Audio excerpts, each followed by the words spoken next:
Halika Jakoha. Hi, my name is Shylina Lingaard. I am part of the Lokono tribe, also known as the Arawak tribe in Suriname.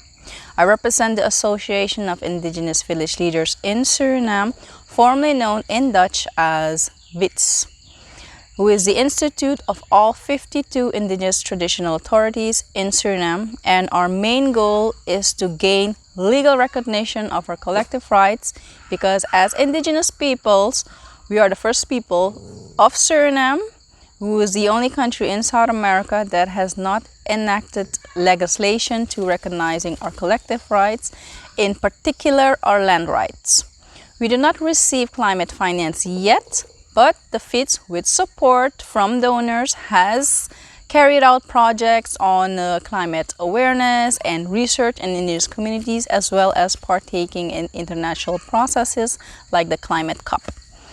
One of the many challenges that indigenous communities face with the effects of climate change is that it endangers our indigenous livelihood due to extreme weather, heavy rainfall causing floods, but also extreme and prolonged drought.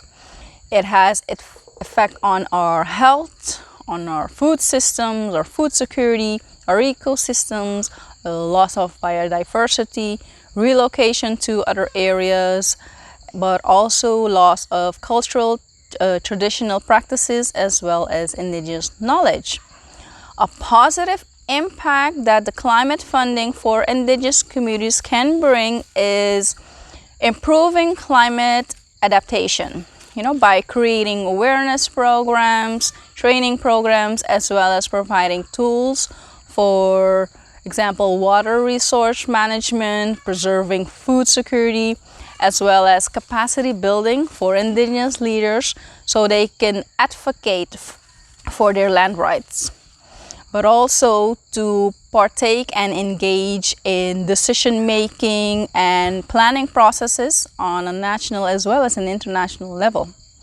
See, continued support for indigenous communities is important because indigenous people, we are not only vulnerable to the effects of climate change, and even though we make up less than 5% of the world population, we fulfill an important role when it comes to protecting and guiding of 80% of our world's biodiversity, our nature.